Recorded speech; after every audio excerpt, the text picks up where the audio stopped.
What's up, guys? Welcome back to another episode of Card Talk Canada. Coleman, how you doing? Doing good, Adrian. It's been busy getting into the holiday seasons, kind of end push, but show schedule is busy. The market's looking hot. Some players they are reaching highs, and you know what?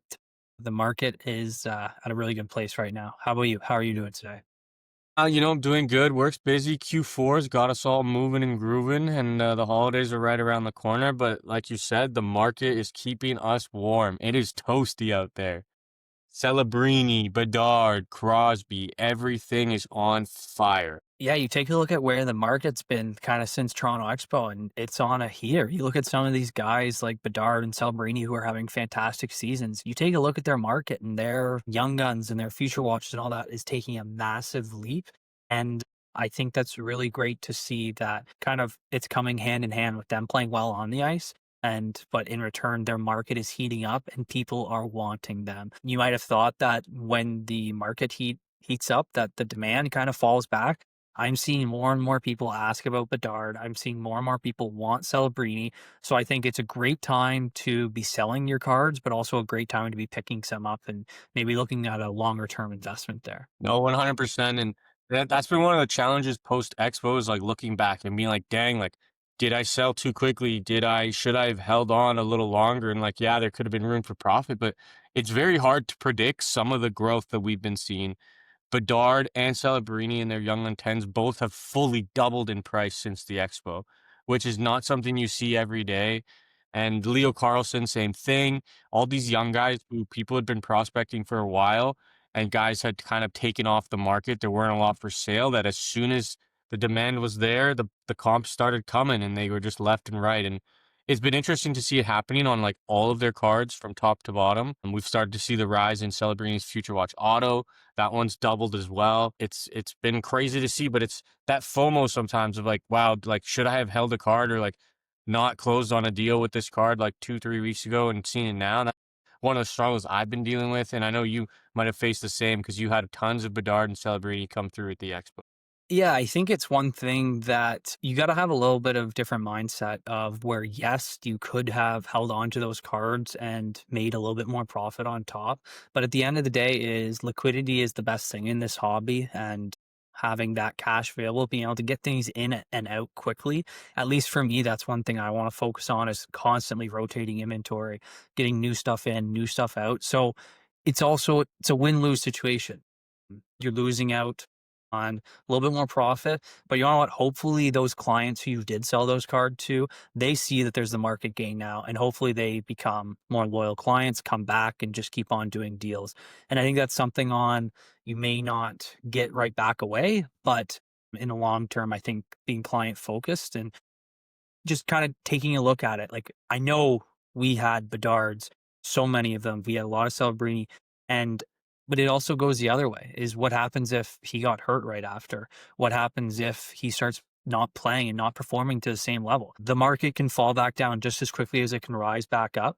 But I think this is one thing that's really good for people who like to prospect. It shows that you only need a real sample size of about 20, 25 games where the market can heat up and these players can double in value, in some even more. And I think that's one thing is going forward, maybe looking at some of these guys who are supposed to or about to have a breakout year and maybe putting some money into them and just putting them aside and waiting for that time where the market heats up and getting a little bit of liquidity that way and dumping them then. Yeah, I think it might be something that we'd have to look at next year of really like highlighting the 20 game mark and keeping an eye on it for that might be the time to really start liquidating compared to doing the liquidation at the expo. But it's so hard to predict because like even guys, my most surprising, my PC guy, Nathan McKinnon, he's really holding his value and he's starting to consistently comp above $1,100, which I never expected because 16 months ago, I'm buying him up nonstop at $650.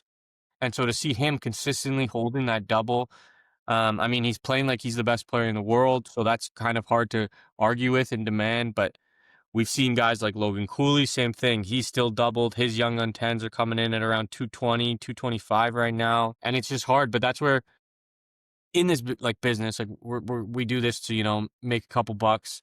And so knowing your strategy and what works best for you is kind of the best way to handle these like fears of FOMO and fear of missing out.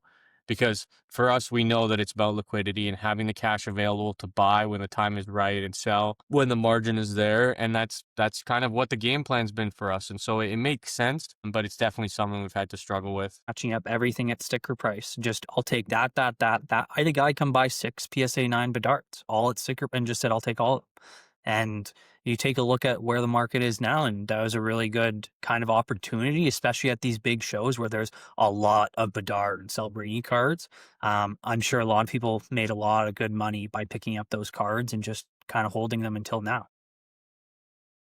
Well, yeah, like imagine around Expo time, they were about 250, 275 in a PSA 9, and now they're consistently $400.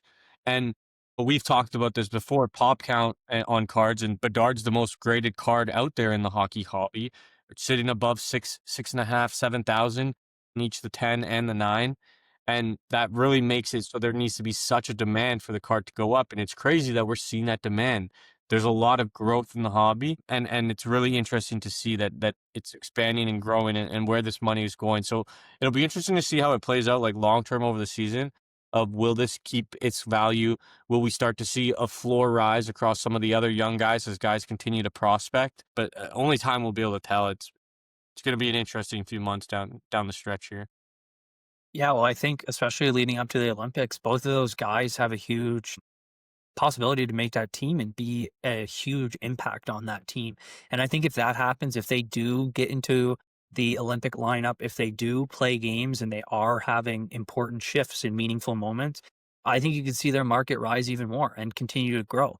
My thing is, though, when you take a look at some comparisons of Nathan McKinnon and let's say Austin Matthews and some other high class, high caliber players who have done it for a while, who have proven that they can score goals, be great players in the NHL, why are their markets not dissimilar? You take a look at McKinnon and Adrian, you said that PSA 10's right around 1100, 1200 ish, let's say on the high marks, but we're holding steady right about there. Why to me is Connor Bedard sitting higher than Nathan McKinnon is? And that's something where I feel like there might be an adjustment in the hobby. And I don't know if that means where the younger guys are going to climb a little bit down, or if these older guys are at some point, people are going to realize, hey, people are paying this much for Bedard and Celebrini. Why can't we pay a little bit more for McKinnon? So I think we might see, especially coming up into the Olympics with all these guys getting hot, another maybe some of the older vets who have very stable young gun tens and that they might have a little bit of a tick up in their market presence and also the volume that they're being traded at. Well, I think that's a whole nother strategy to the hobby that people don't really talk about too often. Is kind of just like, and it's not prospecting, but it's that comparison and that arbitrage where you look at comparables and you say, well, this guy does this much, so this guy should be this much. So that's why I'm buying him up now, because I think the market will correct itself and level him out. So a prime example is Ovechkin and Crosby. They've consistently been neck and neck doing the same values. Their careers have been identical the whole way. And those are prime guys where you can say, well, Ovechkin's version of the card does this much, so Crosby's version should be close. And so that's a prime example. And so in McKinnon's case, yes, Bedard and Celebrini are currently costing more. I think part of that is due to how much they're talked about online, in the news. They get talked about way more. Whereas McKinnon, he's on pace for 130 plus points again. He's got 20 goals in, I think, 25 games. And like, no one is putting up those numbers. Like, he should be in talks for the best player in the league right now, let alone the world. And if he was, I think there would still be more talk about him. And so, like, when the Olympics come around, we'll probably see the buzz where they talk about him as long as he's producing on the world stage. He is one of the best in the world, and that talk will have people buying him up again. But it's just a matter of his name being in front. With everybody's really on the Celebrini Bedard. I mean, the kids are putting on highlight reel plays now. They're trying to take over the league and be the names. And that's kind of what's really boosting the market, is how much people are talking about them on a regular basis. I do also think we've seen quite a bump from the guys who pop hat tricks. If you pop a hat trick, everybody starts buying you. I Or think would that's pivot to one spot thing shot. that you really take a look at and you can see where there's occasions, and especially timing is a big thing. And with a player, especially on nights when Slab Sharks auctions are ending, I find if they're having a good game, or again, like you said, the hat trick, that their market and their cards can get a little bump that night. So that's another thing to look out for, is when the players is playing while the auctions are ending. Sometimes they're having a great game, then that just pushes their market up even more. But as you said, I think the young guys are really their markets are pushing. We take a look at the stats leaderboards, and there are tons of young guys on there. And I think it's a really good opportunity for some of them to pick up some of their cards. And if they keep performing the way they are, I can't see why their markets won't rise. 100%. 100%. We're gonna switch gears here, and we got to do some news reporting. And Slab Sharks shared this on their Instagram story this week, and we got to talk about it. So what happened here was Slab Sharks made a post where they put up a Jonathan Taves emblems of endorsement patch auto, and they then received word that this was a altered card and the patch had been patch swapped or altered in some way. And so they took it down right away. They relisted it, labeled it as altered patch, but they're still facing some backlash. What's your thoughts, Coleman? Like, do you think they should keep the listing up, or should they just like have a rule against no altered cards selling on Slab Sharks whatsoever? You know what? I think it's a very like it's I could go on both sides of it, and there's pros to keeping it up, and there's pros to keeping it down. I think at the end of the day, it has to be kind of a unanimous decision within the public and the people who utilize the services of what to do, like they kind of did, where they asked and they wanted a poll. The one thing I think about is we take a look at the possibilities of, okay, this is out on the market now. People know it's an altered patch. It has been sold, it has been marked. We know this now. At the end of the day, we are still processing and they're still selling a patch that has been altered and result not real anymore. It wouldn't be slabbed up by the grading companies. So I think that's something where at the end of the day, it just if it's not, I believe if you're gonna sell it, it has to be made public. It has to be made very public. And it has to be in bold letters that there has been issues with it or it's concerns of patch swaps. But I feel like that at the end of the day, it has to be left up to the consumer on and what they want to do. Because my opinion on it may differ from your opinion, which may differ from the person who actually wants to buy this card. And I know there's people who say they should be cutting the card up. They should be there's a whole bunch of comments and stuff that people have been saying. But I think they reacted in the right way. They relisted the item. They made it clear to the public. And at the end of the day, they let it up to the public to decide what the fate of this card is and going forward, what the kind of policy going forward for situations like this. Adrian, I don't know if you have a different opinion or you kind of feel the same way about me where it's not the best, but at least it is being labeled when it is being put out there. I'm definitely in that same boat where it can go either way. There's pros and there's cons. I think the main pro is that it's labeled as altered. So if see it as a comp, you know that it's because it was altered. I think it's better that it's sold and there's evidence of the card being out there publicly, easily accessible, that you can look up the history, search the card, and see the label as altered. Because that's one of the tough things with some of those old cards. Because I know it was a case from the 2007 to 2009 era of cards that had some patch swapping going on. And it's hard to find the data and information about which cards were swapped. There's actually an even bigger card that went on auction that was the McDavid Cup RPA. It was a BGF 8. It got trimmed to be recentered. They graded it with PSA. PSA didn't catch it, and it got graded a PSA 1010.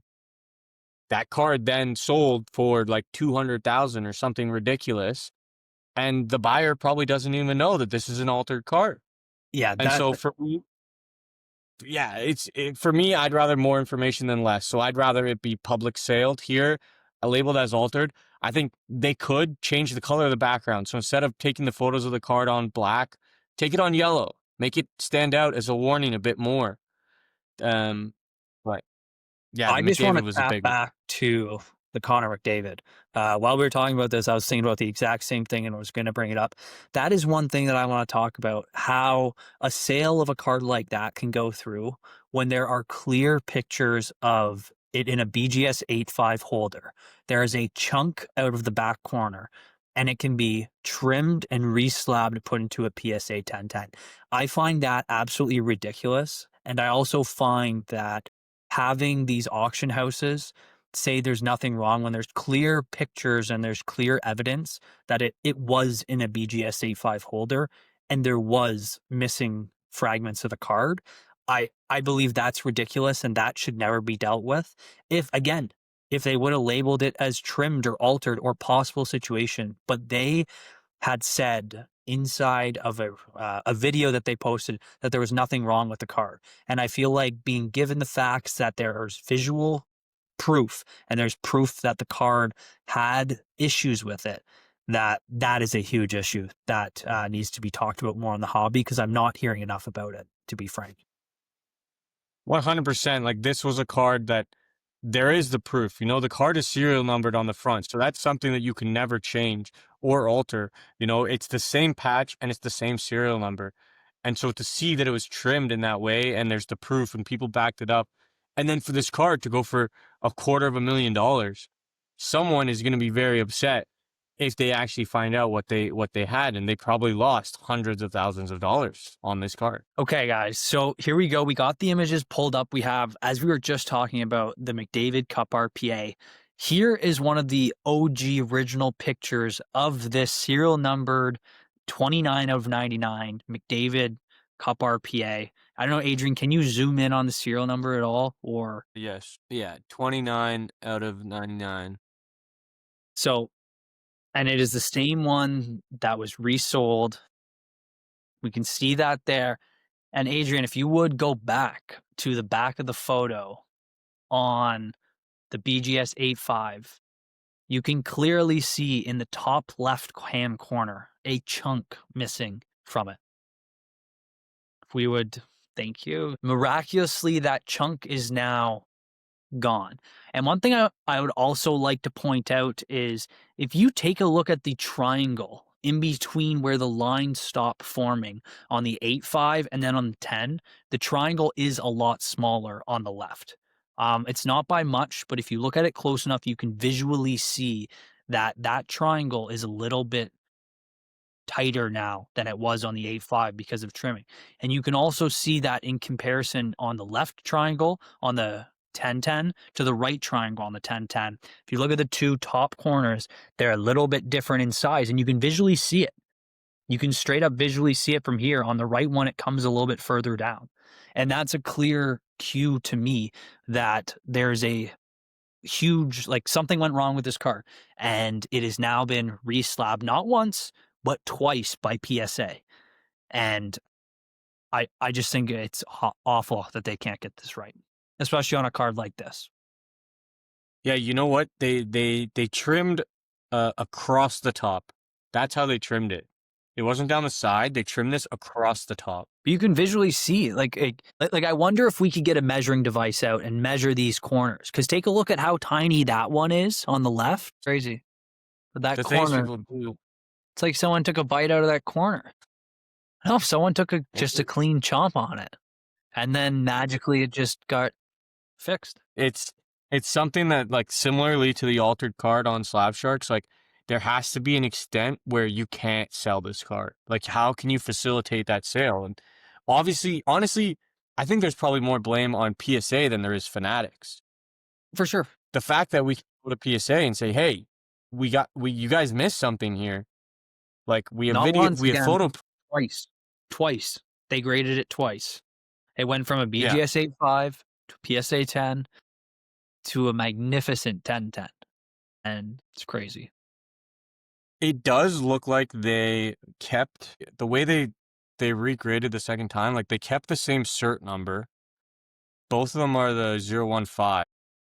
So it's like, but I mean, there's always special treatment when it comes to this. Like you can keep the same cert number and just add the auto grade, I guess, like when you submit it. But the fact that there's photo proof, like this looks bad on PSA, and this is something PSA needs to look into and talk about. But this is where I've had some people, you know, I had the Tag 10 Bedard Future Watch, and people were asking me my opinion on Tag and PSA. And this is where I think it's almost impossible for PSA to ever buy Tag one day and implement computer grading, because what does that do to all the versions of cards and all the old serial numbers that use human error to grade, right? They're they would it would absolutely wreck the market if all of a sudden they said, all right, from 2 million onwards, that all of those serial numbers are graded by a computer and it's all going to be hard data numbered. It would just change the way people view cards because they would know that certain cards are not hard graded, and it would take Well, that's forever for also them a to thing slowly roll it out. That's also a thing you see now with, especially in TCG, is people will say, "Oh, it's a million cert."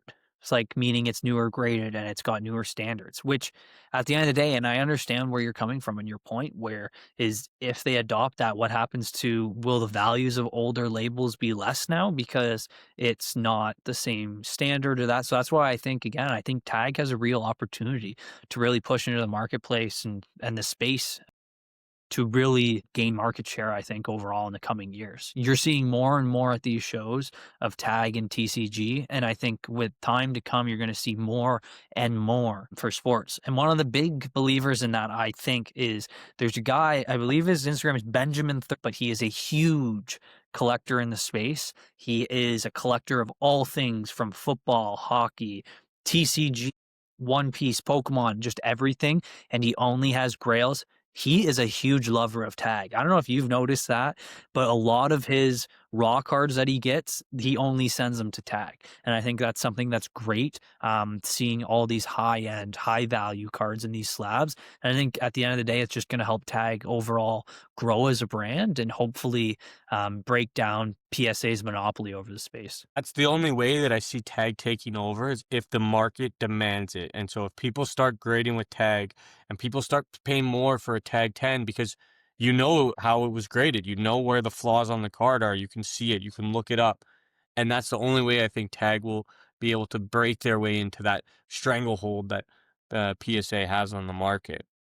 But speaking of the market, you know, this podcast is hopefully going to release on release day of 2025 Upper Deck the Cup. I am so excited. I don't know about you, but let's I'm dive very into a bit of excited. I think it's there's a couple of disappointments which I'm going to talk about. Inside of here. But overall, I'm very excited.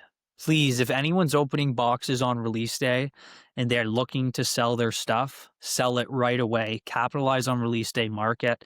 And again, if you hit anything big and you want to sell it, you want to get cash, reach out to both Adrian and I, or any of us, any of the juice guys, Greenbelt Collectibles, we will help you out. We will get you top dollar for your cards. Even if we're not buying them, we'd be happy to help you get them into a Slab Sharks auction. Just promote them for you, get it sold for you on release day to maximize your return on investment. Because the cup, it's expensive this year. It is filled with great players. It is filled with excitement. Adrian, you want to take it away, kind of talk about the checklist and everything that comes along with the cup? Yeah, we'll dive into some of the designs for this year. And, they've kind of taken this whole metallic silver and black gray style across the whole set through all the designs. So here's an example of the limited logos will look like. And I believe, as always, the limited logos are the one set that is game worn from the rookies. But as we dive into it, a lot of the standard variations for a lot of the lower parallels, and we're getting the vertical designs from the rookie patch autos. Lane Hudson here is a prime example. One of the top chases. Lane Hudson, Macklin Celebrini, Matvey Michikov, Cutter Gauthier. The list goes on and on and on. Will Smith, another one. Yep. It's going to be a big gear for some big teams. This one is the big chase. I think this might be the biggest card in the box in the set. This is one thing I want to talk about though. The expectations of this card and the actuality and the reality that Upper Deck made, I am disappointed. I'm very disappointed. Adrian, I'm not sure. Can you pull the photo up? But to put this card out and as a preview, as a little sneak peek, for there to be this black exquisite one of one oil drop Wayne Gretzky patch, it was going to be a monster. And I'm not saying now that it's not, but I think it comes nowhere near to the mock-up, and I think that's a huge issue because a lot of people were looking forward to this card being in the product, and it's a little bit disappointing when you look at the card that has been added instead. Pulling it up now. So Sorry. on the left is our promo photo, and on the right is what the actual card has come out and look like. Now, I know we're not getting an oil drop here, but it is a piece of memorabilia. So does that do anything for you that it's a piece of memorabilia versus a piece of jersey? Not really, because you look at all the exquisite auto patches, none of the other ones are memorabilia. And I think to the people who collect this set, and are really big fans of it, I feel like this might have been a miss. And also, look at the auto. You're telling me you couldn't make sure this auto for a card of this magnitude couldn't be super clean, bold, and nice? Yeah, that's a I think overall, in comparison to the mock-ups and what was displayed, it was a huge miss by Upper Deck. And you know what? I take a look at some of the other cards that they put out this year, and some of them are really nice. Adrian, I don't know if you have a favorite kind of design. Are you liking the cup RPAs? Are you liking the golds? Like what's really looking for you? I really like the limited logos. It's one of my favorite sets. It kind of reminds me of the earlier '05, '06 limited logos with the more, as you said, metallic-y look in that. That's a very nice card too. There's honestly there's so many good cards for me out of this set. I really like the clean. It's a clean colorway that they're going with, that metallic metal vibe, metal look. That is probably one of the coolest cards. I think they've included now is a physical puck in a booklet, which I'm really wondering how this would come in the tin. Like, you're gonna know right away? You don't get any other cards. You just get a monumental booklet of a puck. It's gonna be thick, but I think this is something that's really cool, and I'm really excited to see. I'm excited to see some of the first ones pop, but, gonna be really, really interesting. They are game used and game dated That's really cool. pucks that are signed and embedded in the booklet. So this one, Buffalo, New York, January 13th, 2024. So that's for me one of the favorites. Like the monumentals here with the metallic look. Again, just a beautiful It card. looks so nice. The gold, with everything being in that black silver, and then adding that pop of gold, like elevates the card for me so much more.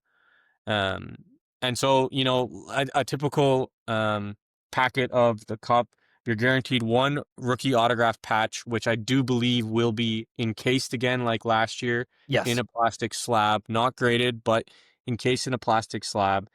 You are guaranteed an additional autograph memorabilia, book, card, or printing plate, an additional autograph, a memorabilia card, base, insert, printing plate, and or redemption cards for 2 and 1 base card. So in total, you will be getting 5 cards and a rookie RPA. Yeah, and I think you know what? The cup, it's always a special, box to open, and it's always a special box to pull cards from, and you look at some of these cards, and they're beautiful, and I know that, they're gonna be really desirable, and, it's super exciting to see, and I know, Adrian, you guys have decided to rip a case of the cup on release day, coming to you from Relics. Super exciting. We're gonna have a whole separate video on that. Um, do you have any comments? Are you excited? What are you looking for? I'm so excited. I've never gotten to rip the cup before, so for me, it's the first time for everything. It's kind of an experience that we're going for. All the boys are getting involved. I think there's about 8 of us getting in on the case, splitting it up, all being into the cards, and enjoying the rip together. It's going to be a big sweat. Thanks to the guys at Relics, they're going to be hosting us as we go into their shop and open that one up. So we're very excited for that tomorrow. Well, probably same day as right now. I'm hoping to get this episode out Wednesday afternoon, evening before the rip, and then we'll definitely have a follow-up video. Get a few of the boys on to recap the rip on the podcast. But that is going to be an experience. So make sure you're following over at Juice Slabs, as we will probably cut up another reel based off our reactions and how well or bad we do.